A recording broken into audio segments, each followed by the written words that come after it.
Sunday night's action on the hardwood provided us with plenty of moments of drama, dominance, and even saw the NCAA tournament dwindle down to just 4 teams. There's a lot to unpack, so let's get into it.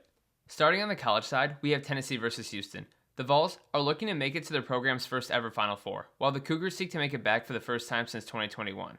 This game was over before it started. Houston came out of the gates on fire, beginning the contest on a 17-4 run. The Cougars' defense limited the Vols to just 15 points in the first half, which is the lowest of any Elite Eight team since 1979. Tennessee just couldn't find any rhythm offensively, especially from beyond the arc. They missed their first 14 threes of the game and finished with an abysmal 17.2% shooting from long range. Houston would enter the break up by 19 and carry this momentum the rest of the way. The second half saw the Vols finally generate some momentum as they were able to claw back and cut the deficit to 10. It proved to be too little too late though, as the Cougars would then respond with a 9-2 run to put the game away for good. Houston would win this one handily and advance to the Final Four for the 7th time in program history. It came down to Auburn and Michigan State to see who would claim that last spot in the Final Four. The first few minutes of this one consisted of both teams trading buckets. However, Auburn would soon explode for a 17-0 run. During this stretch, Michigan State was held scoreless for over 5 minutes and missed 10 consecutive shots. Auburn would enter the break up by 9 and never look back. In the second half, Michigan State attempted to come back, but every time they were able to get a bucket, Auburn would respond with one of their own. A scary scene took place for Auburn fans with about 10 minutes left in the second half. This is when star Janai Broome exited the game after hyperextending his elbow. He returned just a few minutes later and sank a three-pointer on one of his first possessions back on the court. Broome finished the night with 25 points and 14 rebounds on 10 of 13 shooting. The Spartans would eventually make a late run to shorten the deficit, but the Tigers would hold on and win by 6. Auburn is back in the Final Four for the first time since 2019 and will face off against a familiar SEC foe in the Gators next Saturday.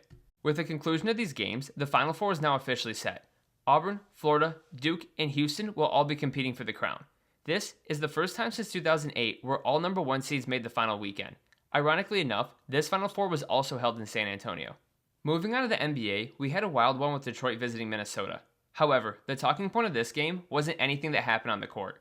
Fast forwarding to the second quarter, Minnesota's Dante DiVincenzo drives hard at Simone Fontecchio. DiVincenzo was called for a charge, and as he gets up, Isaiah Stewart shoves him.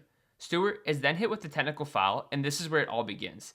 The very next Minnesota possession sees Naz Reid fouled by Ron Holland. Reid didn't like this one bit and gets up in Holland's face. DiVincenzo joins in on the mix too and is instantly shoved by Ron. This is where it all breaks loose and chaos ensues. The two teams enter a massive scuffle that even sees it pour over into the first row.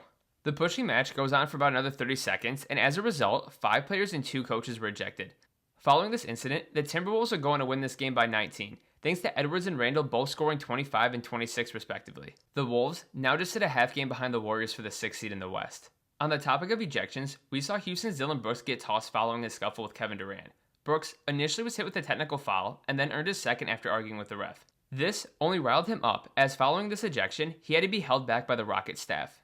Despite Brooks being ejected, the Rockets were still going to win this contest by 39 points, thanks in part to Jalen Green's 33 points. In other news from this game, Phoenix star Kevin Durant fell to the floor with about 7 minutes left in the third quarter after he stepped on Rockets Jabari Smith Jr.'s foot. KD is already ruled out for Tuesday's game against Milwaukee, and Phoenix couldn't be losing him at a worse time. The Suns are a game and a half outside of the final play-in spot and have the toughest schedule remaining in the NBA. Phoenix will need all the help they can get, as they are just 2-11 on the year when Durant doesn't play. In other news, we saw both Keon Brooks and Zachariah Richey record career highs in points in their team's wins. That pretty much wraps it up for Sunday's action on the hardwood. If you enjoyed the video, make sure to like, comment, subscribe, and share with your friends. Let me know what you guys are feeling down in the comments below. Thanks for watching as always, and until next time, peace.